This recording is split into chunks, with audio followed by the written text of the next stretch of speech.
before we get into the video, we're here to invite you to the Roleplay Relay 2. You started so fast. Roleplay Relay 2 is coming November 25th from noon to 9 Eastern Standard Time here on youtube.com/nerdynightly or over at twitch.tv/nerdynightly.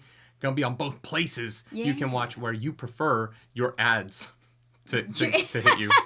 We're going to be raising money for an incredible charity, Cat for Kids, that helps the families of children with cancer. And so come on by. We're going to be fighting Santa Claus after the Stacy's Thanksgiving Day March. Yes, the legally distinct Thanksgiving Day event that happens on the streets of Nork, a elf city in Felrosia, our world that I built for Relay 1 that is a giant yew tree that was found by an elf named Nork. So, yeah, don't miss it. We're here for a good cause. We got a lot of incredible people involved, and it's going to be a really fun time. That's right. There's 16 players in this game. Wow. You're probably wondering how. Santa Claus is going to kill a lot of people. It's going to be a carnage. It's going to be bloodbath, and we're doing it for the kids. So that it's okay? Yeah. Question mark? It's all for the kids. Come November 25th. And now enjoy this video /reaction/ whatever we put this in front of. Ooh, what's up, Internet? My name's Nerdy. And I'm Clarouche. And this is a reader rewatch of The Wheel of Time. Yes. We will be discussing full book spoilers in this video because we already have a episode 2 video where we talk about the episode. It's not a reaction, but it is a spoiler chat. It's linked below if you want to go hear what we thought about it before we had read the books. Mm-hmm. This is going to be a video where we have read all 14, 15 books if you can count New Spring. We count New Spring. And we're going to be doing We Count New Spring. Yeah. Very good book. One of my favorites in the series. We are going to be talking more in this than we usually do in reactions because we have seen the episode before. Yeah. This is the third time I've seen it. But we haven't seen it in years. So that's fun. Yeah, since it came out. Yeah. So we're going to watch the episode. We're going to talk about it a lot. If you want the full-length version of this, go to patreon.com/nerdynightly. You can watch with us and we'll annoy you by talking too much. But if you don't, stay here because this video is a boot to begin. Do you hear that? Sounds wrong. It's also weird because, like, we talked about this in the last reaction. Yeah. The listening to the wind isn't what makes you a wisdom. That's just that thing that Nynaeve can do, right? But No, there are that's wisdoms not who true. don't listen to the wind. No, every wisdom claims they can listen to the wind. Oh, is that what it is? Yes. Some of them can, a lot of them cannot. Okay. Yeah, because the listening to the wind is, the one power. And so a lot of people who don't get trained they go in using Whitecloaks. it die. I forgot how quickly the Whitecloaks are in this. Yep. Yeah, because they cut the fleeing from the drag car. Yes. Yeah. Yes, we don't get Bella the Creator. But we do get the ferry scene. Yep. Where does that ferry scene happen? That's in this one. Yeah, but that can't be Taren Ferry. Why? Because the Whitecloaks wouldn't be in the two rivers. Yeah, it's after they cross that they meet the Whitecloaks. Oh, okay. This is the introduction. Right, where they're torturing where him. the yellow sister is, yeah. Have you ever tried this?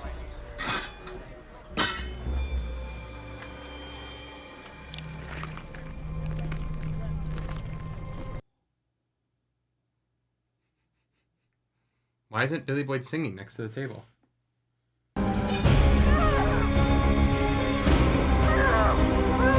Yeah, that scene is rough. Yeah. Yeah. Whitecloaks, bad. Yeah. I really wish they'd given him his hair and marked blade. It would have been such a nice touch. Okay, yeah. You know what I mean? Because you hint at, like, the blade that Galad will eventually win off of him. Yeah. Yeah, that's like fair. I said, full book spoilers. We're not. Yeah, we ain't fucking around. If you thought they won't talk about it that much, we will. Yes. Yeah. He's a great actor, though. Yeah. No, he crushes it. Yeah. I'm like, so... I don't want the scene with him and Morgase. I know it's coming, but it's going to be rough. I don't know. Depends if Morgase is in this. That's fair. Like, she might not be. This opening is so good. I know. I do love it. It might be the strongest creative choice the show made. Mm-hmm. And that's not to... I'm not dismissing everything else. I just think that it is that, like, It's well that made. good, yeah. Absolutely. It's beautiful. It like represents sort of like Renaissance art and rebirth and the pattern, but also the like shredding of the pattern through the dark one. Like it just is all, it's really fucking beautiful. Yeah. Yeah, they really nailed it. Yeah. That's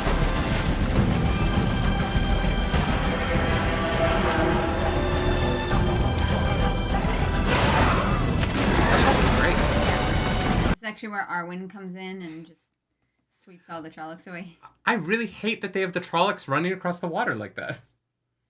Yeah, he didn't hesitate very long. Yeah. Because it kind of like... It's a shot I wouldn't have thought of at all the first time I watched it. No, but after reading the last battle, you're like, oh. It's such a huge part of the strategy. Mm-hmm. You're not the type of woman that hears no often. I am not. Yeah, because the book version of this scene doesn't feel as much like the Hobbit scene because there's a city and like the tension of the scene is they're so worried that they brought the Trollocs onto the city of Taren Ferry. Mm-hmm. And here they've kind of taken too many visual cues from Fellowship of the Rings. Right. From the Brandywine. Yeah. Yeah. From that crossing. Buckleberry Ferry. Yeah.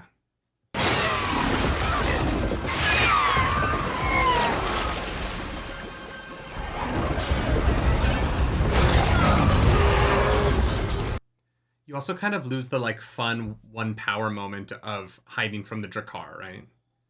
And True. tricking them with like, did we cross the river or did we float down river? With the Like, mist, yeah.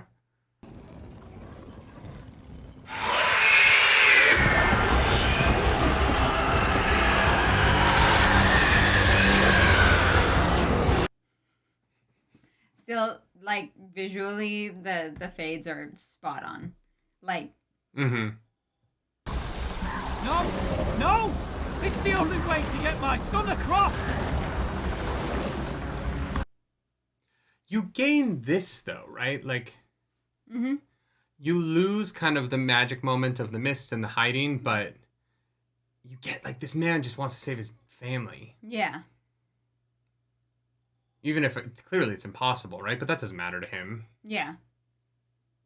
And it gives them the, how far can we trust Morraine, right? Yeah, because the first episode doesn't really set up a reason why they don't trust. It doesn't set up that, like, people don't trust the Aes Sedai in general. Yeah. Like, Nynaeve kind of doesn't, but that, like... That just feels like her own personal thing. Yeah. This will slow them, not stop them. We can lose them. And so making her... Yeah, it is kind of the first time they see her really be cold, right? And that does happen in the book, though. What? This, like... The crossing. Yeah. Just like the ferry operator's reasons are a little bit more like, no, don't sink my ferry, it's gold. And making it about his son gives a little bit more emotional heft. Right. Yeah. So like you lose something, but you gain something, like, you know? They, like, she thinks that they're gonna try and, like, steal from them because all her boys have... All the boys have, like, you know, weapons. Yeah. Like, it's a very different vibe. Come, we'll find a place to rest while we can. Be careful, everyone. There are things more dangerous than Trollocs in this world. Drakkar. I don't know. They may not do Drakkar. Like, that would be a lot. That looks actually really great. Right? Yeah. They need their strength. So do you. I kind of wish they'd chosen less impressive horses so that Mandarb stood out a little bit more. Mm-hmm. But Matt's dad knows horseflesh. Something that quick. I promise you she didn't feel a thing. Meanwhile, my wife looked me in the eyes. Well, I heard the dragon's gonna have wings. Looking round at you lot, I don't see a feather. Forget. Thanks, Matt. Helpful. Yeah. For she or he will be all of those things, and none of them. Mostly none of the wings. I love that Morraine is taking away the horse's tiredness before she sleeps. Like a D&D party that like realizes that they can they're having a long rest and like what spell slots can we use Yay. before we go to bed. Oh, we're about to get our spell slots back. I'm gonna cast.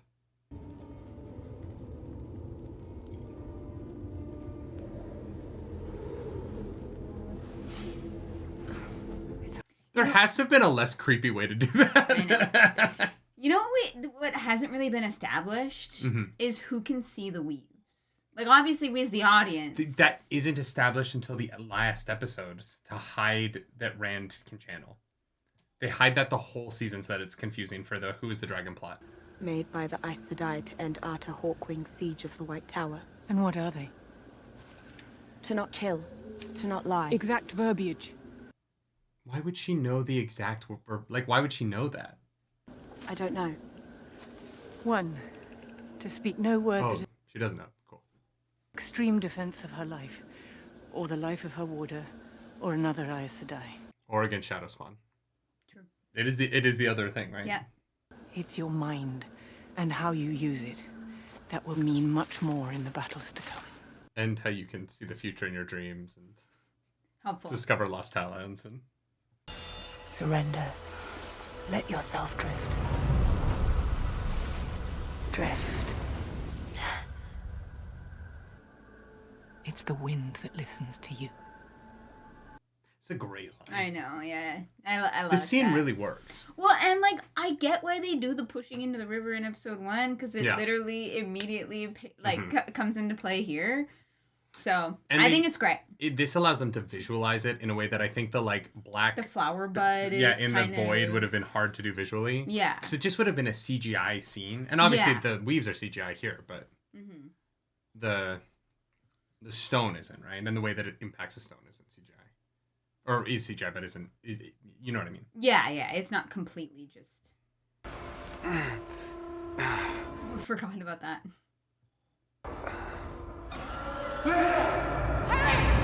Taren! I forgot about it so much. I don't know where that goes. Do you want me to tell you? No! The fuck happened to Perrin? He just got scratched, like, in the attack. Wild. No memory of that. Literally nothing. Nah, I remember now, but... I don't remember anything that Perrin does in this season, except he sees some wolves one time. It's not much, unfortunately. And him and Aram have a conversation. Do you think we'll ever go back? One of you will. The other will go back in the dream world. Those two do go back. Actually, yeah. They're the only two that do go back, but... Mm-hmm. Rand goes back until Rand. But Matt and Nynaeve never go back. I mean, Nynaeve is probably there until Renriot at some point. Oh, They, like, yeah. meet She there might meet again there. sometimes. But I don't think Matt ever. Man, you gotta word your dreams, dude. Yeah, what you doing? This was me last night. Had a long chat with the Shamael. Oh, yeah. Rand, you will be Batman. I'm like, why Bat? I think that this is a nod at the drag car. Oh, okay. They didn't have the like CGI budget to put a drag car in this episode. Oh, would've made and then more a sense Shamael shows up as the Scarecrow. That's why it's Bats. This was Rafe Judkins' nod to Batman. Right. Well, you got a reaction out of her. Happy? Suit yourself. Yeah, like, what you gonna do? Just take on the Trollocs yourself? Also, did they leave while nobody else's horses are saddled? Yeah. They're gone. Even with you being the stubborn bastard you are. If I were her, I'd leave you behind too. You already did.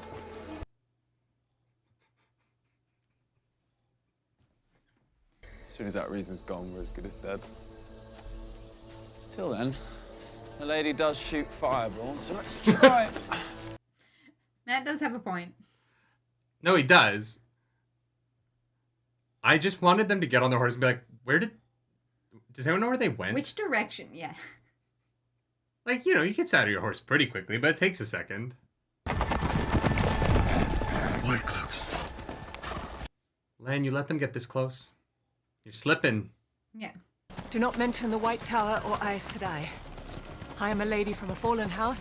You're under my care. I think you're of the Blue Aja, lady. The downside of wearing your colors so strongly. Well, but everyone wears color in this world, That's so true. it doesn't matter. If you would be so kind as to dismount your horses. We have no jurisdiction here. We're just assholes. Yep. One of the questioners with us today. He will be thorough, but brief. I love the bondage belts that they wear. Mm-hmm. Only one of those women can heal this wound. Light be with you. Interesting. The woman said the Trollocs went west. You are meant for battle. We questioners have a higher purpose. I like the idea that she's like, yeah, look at the wound. If I was an Aes Sedai, I would have healed this. And like playing with their knowledge. Well, it depends on how many people know that Aes Sedai can't heal themselves. I don't know how like commonplace knowledge that is. Sure, but I think that no matter what, it pushes off the idea that she's an Aes Sedai, that she's still wounded. You know what I mean? Because you know there's a tactical moment where she's like, oh, if I say Trollocs, like what is the cost of that? Yeah. And in this place, it is the right call. We will always tell the truth. It just may not be the truth you think you hear. So listen carefully. Yeah, that seems a great introduction to that concept. Yeah, because it's really well done. Yeah. And easy enough. Like it's not so convoluted. It's easy enough to follow along with as well. I wish the one power and the split of it had a similar scene in episode 1. You know what I mean? I wish they set up. And I think that it is just that the series needs to start with Luce Theron. You need the prologue. Oh. You know what I mean? I think it really is the like... you kind of need that prologue to establish the situation. Yeah, okay. We should reread the prologue now that we've read the end. Mm-hmm. It's great. I love the prologue. Mm-hmm. Long ago. They're like, well, we're not going to have Tom in the beginning, so... Wait for the blood of Aemon. We were in an a cappella group back in Emmons Field. We know our parts. Who is the music teacher in Emmons Field? It's Will Schuster. I think it's oh god. It's just a song. This scene comes out of fucking nowhere. I honestly really I kind of like that it comes from Matt being like, oh my god, Morraine actually is fading. Yeah. That is why the song says weep. Weep. Weep for Manetheren. Weep for what is lost forever. It's not lost forever. Because it's the wheel The of old time. blood runs deep in you. Remember that. It runs deep in Perrin. It's just fun, you know, because the series, because reincarnation is real. Yeah. You know, it's one of those things where it's like, that queen could be Egwene or Nynaeve. And honestly, You never know. because Taviran probably is. Yeah, probably is. Well, no, it can't be Nynaeve. Why? Because Nynaeve is not from Emmons Field, and she's not a Doesn't matter. in You the don't show, have to she's be not reborn into your same ethnicity or That's geographical location. So Yeah, that's true. Maybe that's how she found her way back, is because of a past life. could you imagine if the dragon had been reborn as a Sanchin? Yeah, it'd be very bad. Well, he'd be dead, right? I'm collecting sticks over... Can you go find your own place to collect sticks? Do you want me to just go back to the way everything was? No, Because we can't. You made your decision. God, he's such a whiny boy. Can you imagine, though, if they replaced all these scenes with him and Lan training the sword? You know what I mean? Like, if, like... Yeah, if Lan was like, wow, that's a heron-marked blade. You should probably know how to use it. Yeah.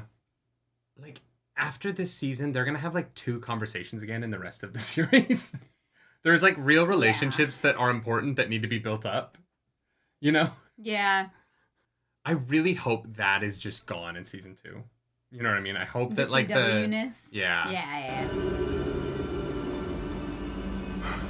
Oh, yeah, the wolves show up right away. Yep. Young bull. He's not young bull yet. But he was always young bull. And will be young bull again.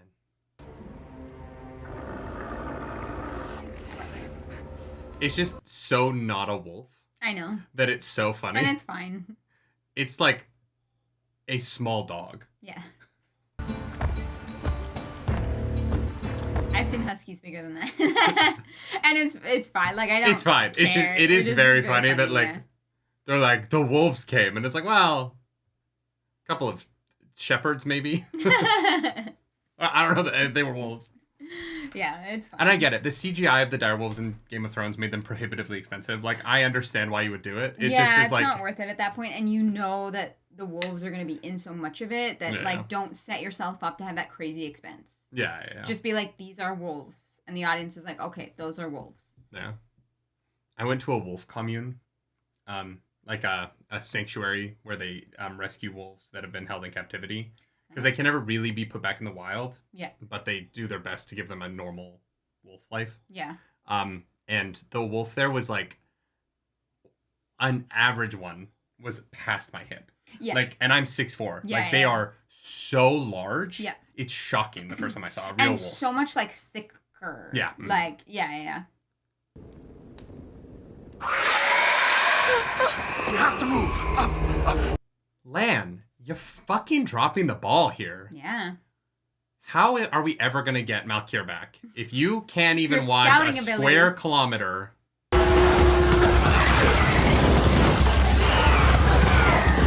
They also, like, fully just had their fire going. I also love that he's like, to the fallen city of Shadar Logoth. I want her to be like, where? What does that? Am I supposed to know where that is? Have you ever seen a map before? East, big walls, go through them. Yeah. I remember there being a scene where Rand picks up Bella. Is that here? Picks up? Where Rand, like, touches Bella and Bella runs faster? In the show? Isn't there a scene in the show where Rand, like, puts his hand on Bella? Or am I just creating that because it's in the book?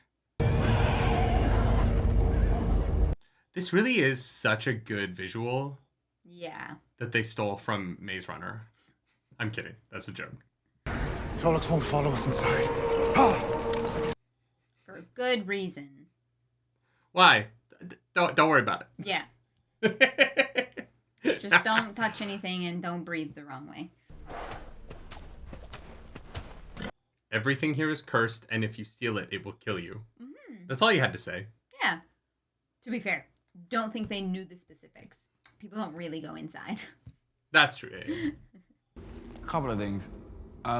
One that's more words than you've said all day, probably ever, and... Touch nothing. Eat only the food you brought. Don't go for a walk. Don't follow the lights. Touch nothing. I'm gonna go take a look around. I touched it.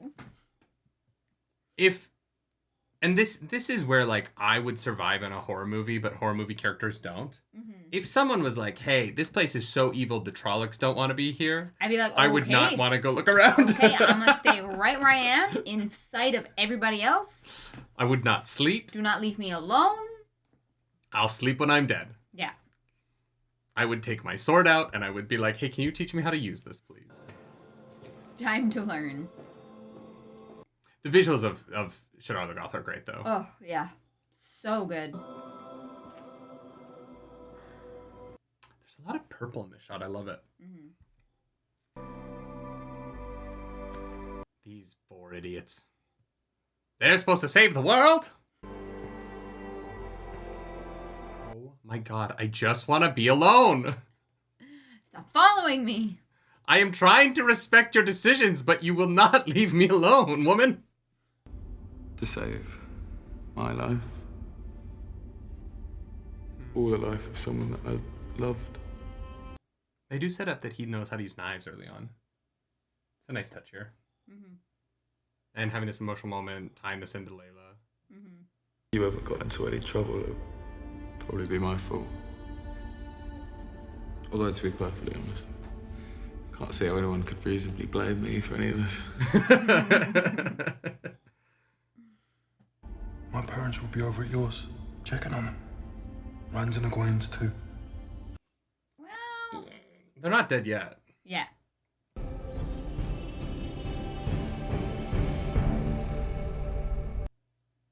God, so much happens before they die, too. Because it's Pat and Fane as Ordeth that kills them.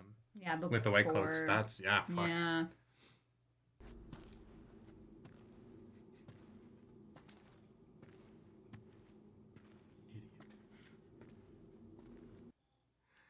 Hey, Lan! There's people here! That's what you should do. Yep. This also is so different. Yeah.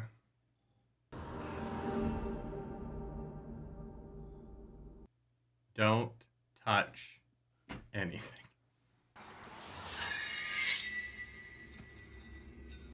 It's a pretty sick design. Yeah, it's a great dagger. This, the visualization of this is also fantastic. Mm-hmm. Because in the book it was like, how did you conceptualize the, Yeah. And it's like attacking them somehow. Like this just like visually is so horrifying. Yeah. And this explains why there are no bodies. Like the way Yep. that they just immediately dissolve. Yeah. You've killed us all. You son of a bitch. Let's get out of there.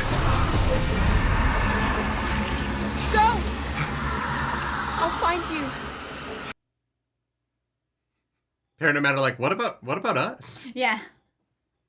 Yeah, like it's not A like great joke there would have been Perrin looking at Matt and being like, I guess I'll find you.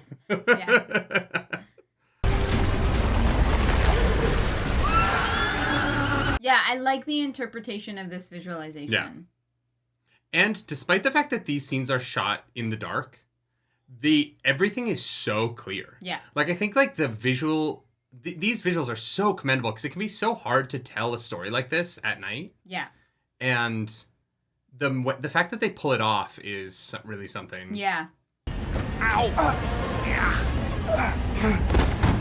Yeah, honestly, I feel like Matt would have been the lighter one, but it's fine. Yeah, but Rand's the Dragon Reborn.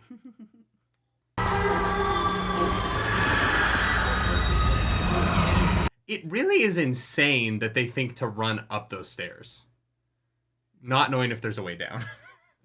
Yeah.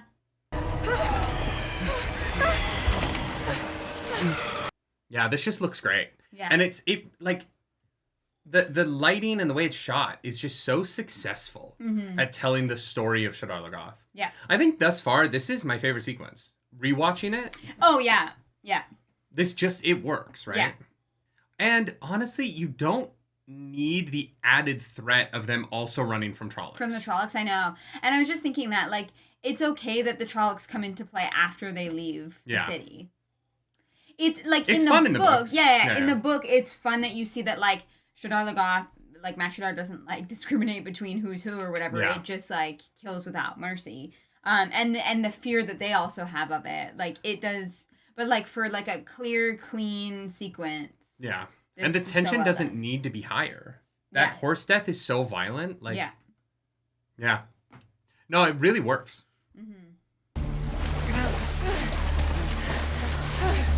As much as, like, I miss Tom here, it is kind of nice that he's not here.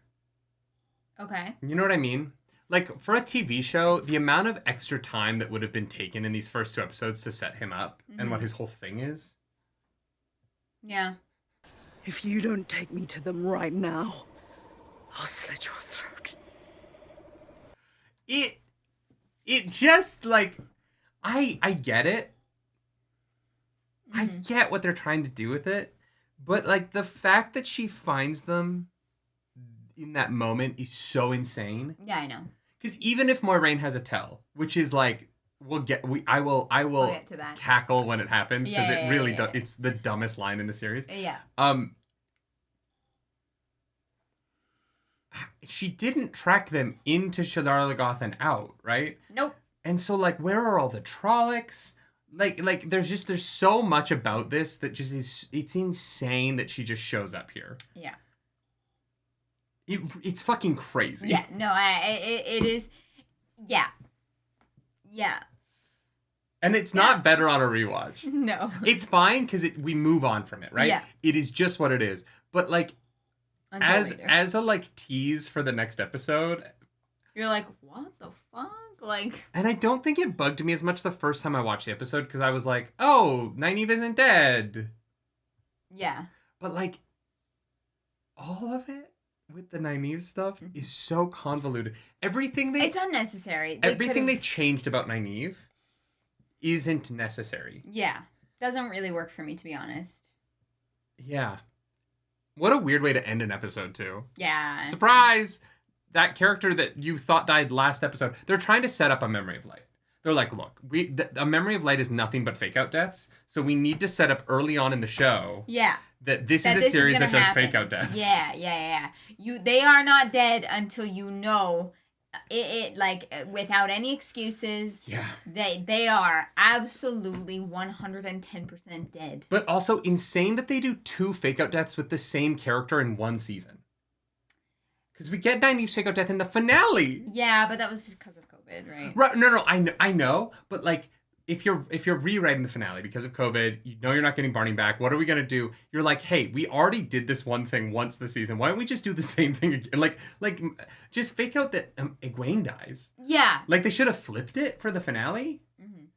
But here it's like it's so insane. Well, because also Nynaeve is like technically stronger. She's the healer as well. Like.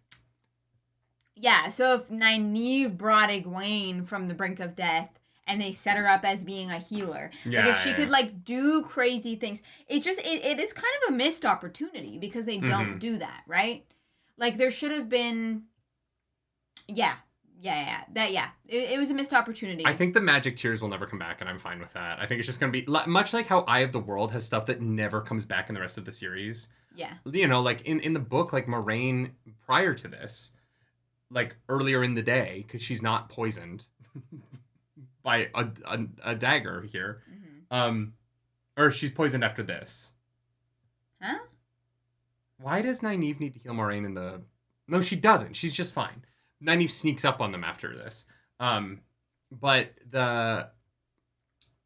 when they're in Baerlon, like Morraine like grows to be 40 feet tall and steps over the wall. Oh yeah. In this insane power that just never returns. There's a lot of insane things that happen in Eye of the World that never return in the rest of that series. So maybe they're just trying to live up to what the Wheel of Time is, which is like some unexplained shit. Yeah. That is wildly inconsistent in service of moments that are fantastic. Like, and I want to be positive here. Shadar Logoth. This episode, to me, I actually think like really works. I talked at the beginning about how the ferry scene is different and what you lose by not setting up the drag car and not doing the mist.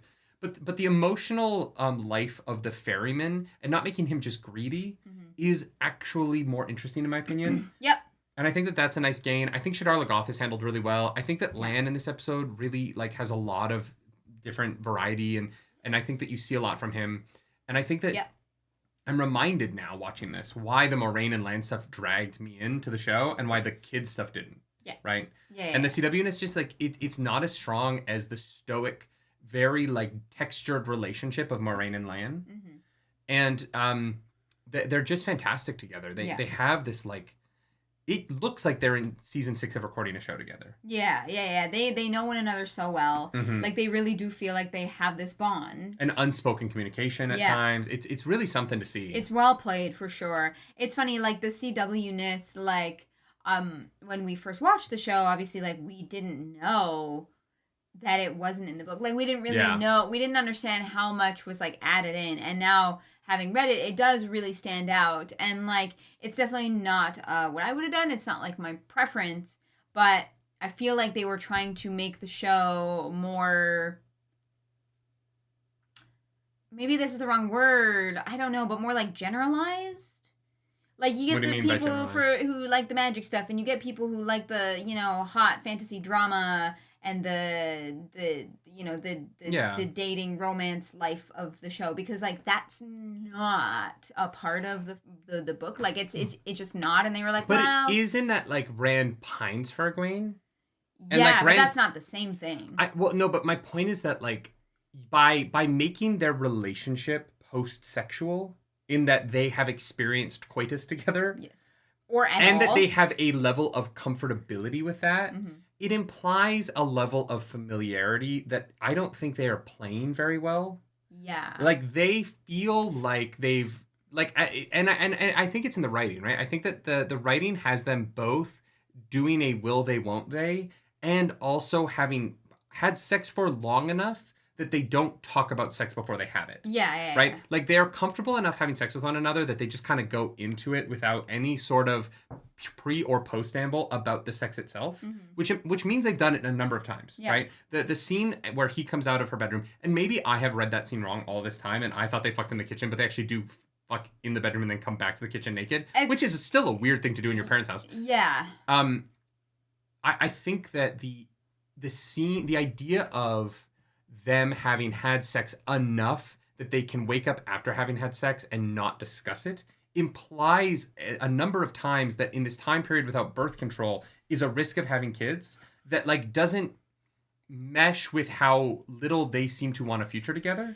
Yeah, I mean... Or that she wants a future with him, right? Like, fantasy, there's always some kind of tea that you can have. Like... Right, but my point is that the show wants to have a virgin will they won't they, yes, but have these sexual scenes of Game of Thrones, and I think it's the tension of those two things not lining up that leads this to not work. Yeah, if they don't had play never together had at the sex, same time. Yeah, if they were not sexual and they had this tension, I think it would work better for sure. But because the first time you see them, they're very comfortably having sex with each other. Yeah. It's not like they are not familiar. It's not like there's like a miscommunication in their physical relationship. Yeah, no. That they're trying to figure out. Yeah. And I think, it is strange. Because the physical relationship between so many of the other characters is so set.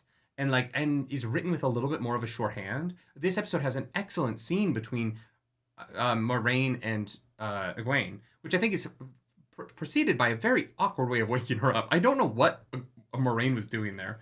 And I think she's weaving, but we can't see it because it's from Rand's POV, kind of. Well, and that's what brought me to ask, we haven't really established yet who can and who cannot see, like, the actual weaves themselves.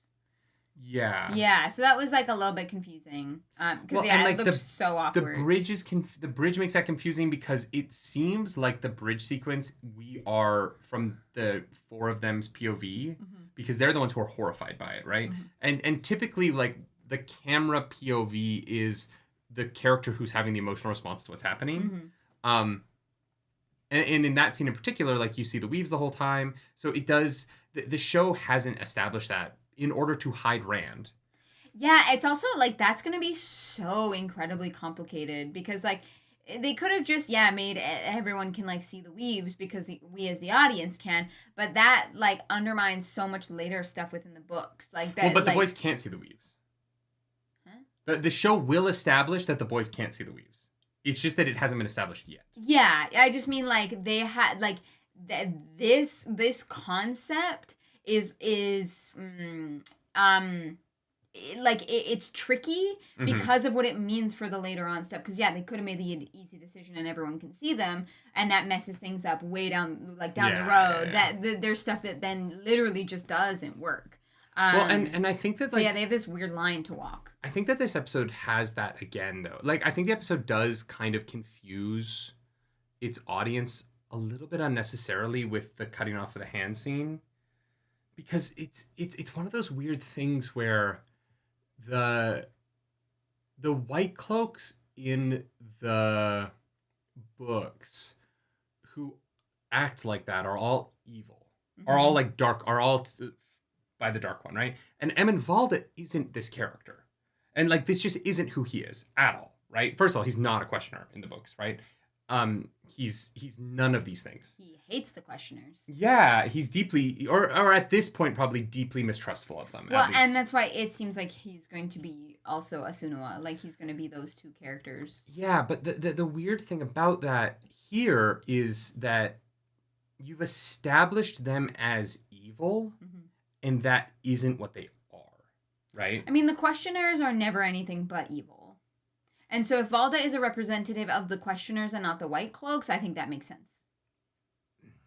Yeah, Yeah. Like, the questioners are straight up evil. They just torture people to get the answers that they want out of them. Like, right, yeah, but that's not who... And I think that's the problem, is, like, that's not who Emin Valda is. No. He just has the name Valda. That's it. And it undermines, in my opinion, a little bit the arc of the Whitecloaks throughout the series by having them...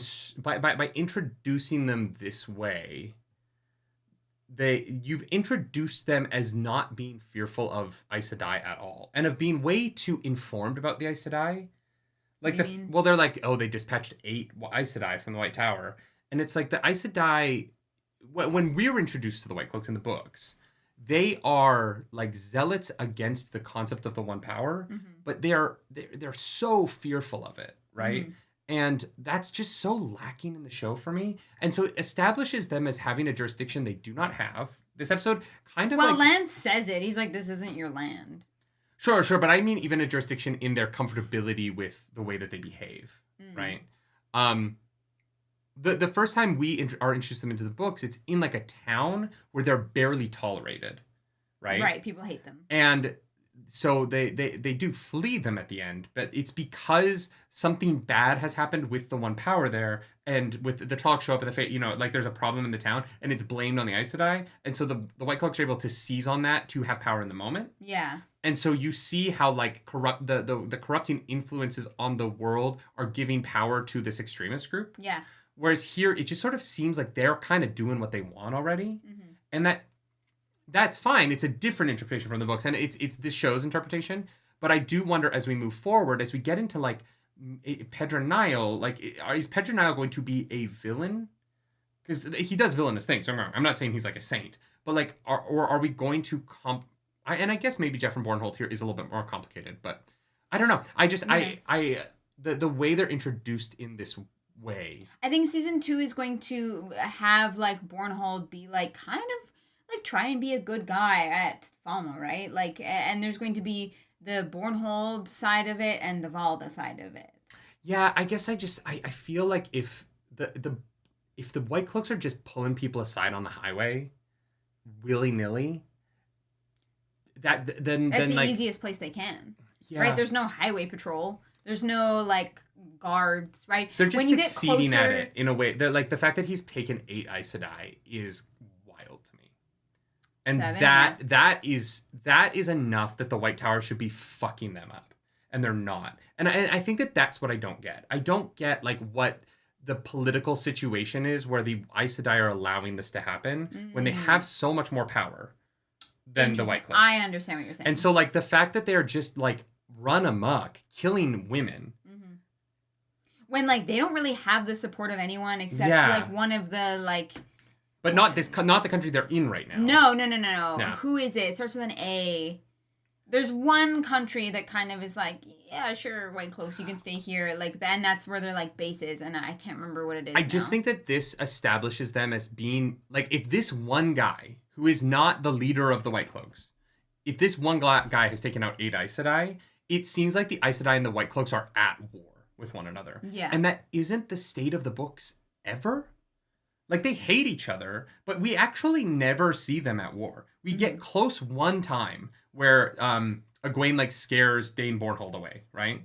Oh, yeah. But books from now, and Dane Bornhold is already crazy because his dad is dead, right? Like, he's acting irrationally because of his anger, and that is why he's willing to go into an open confrontation with the Aes Sedai. Yeah. But this show has them, like, at war in a way that I don't know how that's going to work later on.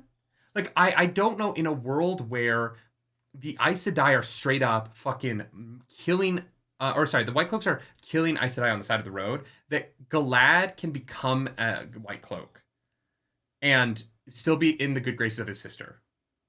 Like, it's just, they've set up that tension in a way that is, like, Galad, I think, is still going to become a Whitecloak, but it is very different when, you joined the people who have murdered a shit ton of Aes Sedai for no reason. I mean, the Whitecloaks have murdered a bunch of Aes Sedai for no reason. Like, that's not any different than the book. That is just fact. I mean, it doesn't. They haven't done it in forever, though. Like, in the book, they have not successfully killed an Aes Sedai in. I mean, that's not really set up. I don't think that it is mentioned the last time they killed an Aes Sedai. It kind of mentions that, like, you know, like they get lucky sometimes and they get an Aes Sedai. Mhm. But it doesn't happen that often because obviously they're fucking magical, and if they threaten the Aes Sedai's life, then she can channel at them, right? Like, Yeah. yeah. But like they kill and capture Aes Sedai. Like they don't like. We never see it happen in the books, and I think that that's Yeah. why I'm feeling it. Yeah, we is never that like see it we go happen. from never seeing it happen to this guy is so fucking good at it. Mhm. You know what I mean? Yeah. It's just different. It's different, and I don't know how I feel about it because Whitecloaks versus Aes Sedai, much like, and I think that it's like the Egwene Rand stuff. Now, having read the books, it's not that important. Yeah.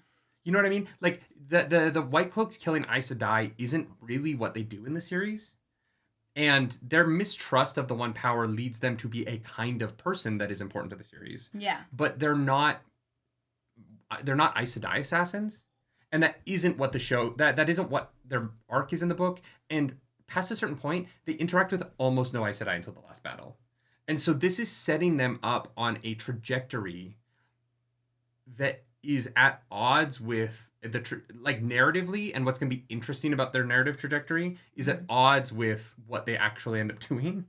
In order to like have this tension that should be about Perrin. Yeah. And maybe like I'm trying to think, but like maybe I'm wrong and they don't just like kill Aes Sedai in the book either.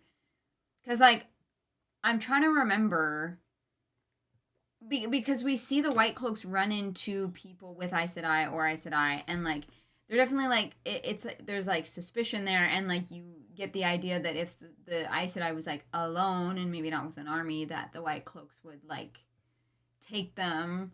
But like whether or not that's like just going and like burning them at the stake or putting them to the question is different, which you know, I thinking about it isn't like I guess that much different.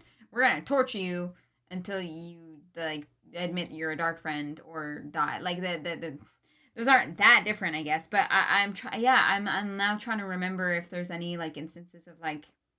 I don't remember in the books the Aes Sedai ever a Whitecloak ever being like, oh yeah, we kill Aes Sedai on sight, which is what the show kind of implies, right? That they're like going around hunting Aes Sedai. And I know, I hear you. Yeah, I don't know. I just think that like considering what isn't set up in these two episodes versus what is, it feels like the show is going to go on a very different trajectory. Yeah. And maybe it does. And like honestly, having read a lot of the middle of the series, I'm fine with that. Yeah, and right? I think that the show has something different to say than the books, and I'm also okay with that. Yeah, it is just that now trying to watch this with the reader vision, those things stand out to me more where I'm like, I don't know where this, I don't know, like... We're trying to figure out, you know, what is the reasoning for this choice? Like, where is this going to go? How is this all going to fit together? Like, we're kind of watching this as like in an extremely analytical way. You know what I think it is? This Eminvalda to me would kill Morgase on sight. Even though she's not. She can channel though. Yeah, but she's not an Aes Sedai. They just hate Aes Sedai in the institution of that the Aes Sedai. But that isn't what they hate in the books. But they think that anyone who uses the One Power is evil. That is the core of their belief. Yeah. It is not like the Aes Sedai are evil, but if you channel otherwise, you're fine. It's anyone who uses the One Power is evil, therefore the Aes Sedai are evil, right? Mm-hmm.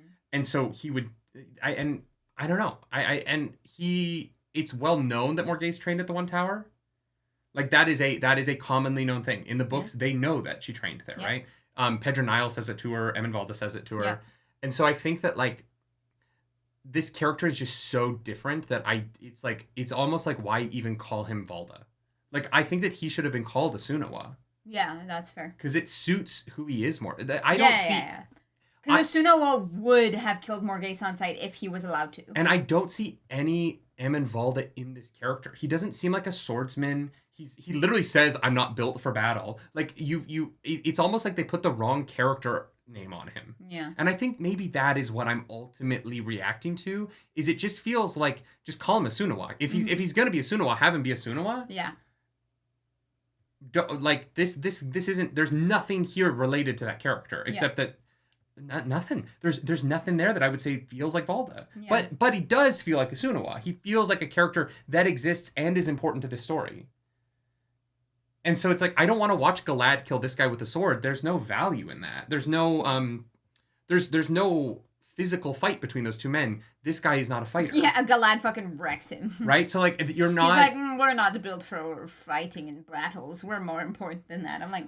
And maybe he's lying, but why would you lie about being a Heronmark swordsman if you're a member of an army? And how would you hide that? Like, he's been a part of the Whitecloaks for long enough to have rank, so he just was like, I trained as a Heronmark swordsblade, and then I hid it for years for some fucking reason, so that we can have... And if that's what it is, if it's so that they can have a reveal where he's like, I've actually been a Heronmark swordsman the whole time, I'm gonna be like, fuck you. Like, that's so dumb. Or, they just maybe don't fight. Eminvalda has a tell.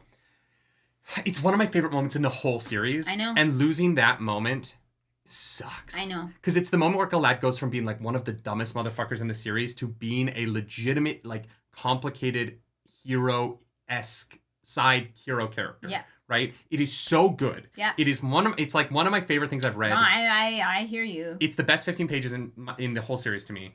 And best prologue. It is. And like I think that's why I'm talking so long about it, is because I feel like this like thing that I love so much. You're worried it's not gonna... I just don't see how it can happen with this guy anymore. Yeah. And maybe they just introduce a different character who is Valda because they've got Asuna, and maybe Asunawa is the Heronmark and they just flip him. Yeah, whatever. That would be fine, because who gives a shit? It's just a name. But like, I'm looking at this going like, I'm not gonna get that thing that I want. Or it's just Pedronile. Pedronile is the Heronmark swords blade man. Oh, and then you instead scooch, of that'd be fine. Instead of having respect and playing chess, they make a Pedronile more of an evil character by assaulting Morgaze. Or not, but like, they make him more outright evil as opposed to kind of like... And then he doesn't die in the Sanchin attack. Yeah, maybe. Yeah. That might work.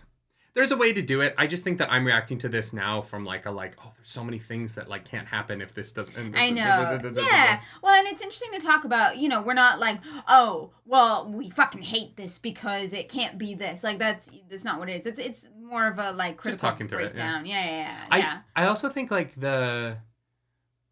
because of the pacing and because of how sped up book 1 is, not having them go to Baerlon together and see a city together is a missed...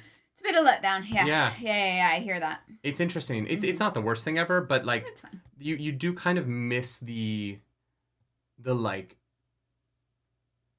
and I guess it doesn't matter because they don't really like have much relationship, but it doesn't matter. Yeah, it is a moment that Baerlon is a missed moment. The Mountain of the Mist would have been or the whatever that fucking thing she does that she never does again. That like the growing big and walking over the wall. Like that. We don't know what that's called. No, the closest thing is like the Mask of Mirror bullshit, but that's like to look Mirror different. Of the Mists. No, but that doesn't make you large enough to step over a wall. Like it is. I think completely there was different. a name for it in the first book. I just can't remember what it is. Maybe there is. I don't think so. I don't know. This episode, I will say, I think that like as much as I think that episode 1 has a little bit of some stronger visuals in terms of the CGI. Yeah. This episode I think has the better story. Yeah, for sure. Yeah. No, I always really liked the Shadar Logoth stuff. Yeah. I always thought it looked great. I always thought it worked for me. Like, I very much into it. It's cool stuff. If you like this video, like and subscribe to the channel. If you don't, hit the dislike button. Leave mean comments down below because the algorithm god is hungry and we must feed her. This episode, that algorithm goddess is... Bella. Bella's not here. They said her name. They said Bella. Bella's not a pony. Bella is a full-size horse like every other horse there. Yeah. They should have made her a little bit smaller. Yeah. And a different color. Yeah, everyone has like these beautiful black stallions, and then Aldeep. I'm like, why are there so many gorgeous black stallions in the Two Rivers? Yeah. It's because Matt's dad knows horse flesh. Matt's dad knows horse flesh. If you want to follow us on the internet, you can. I'm at Nerdy Nightly. I'm at Claris Polaris. Go buy some horse flesh tonight, y'all. Oh, God. Bye.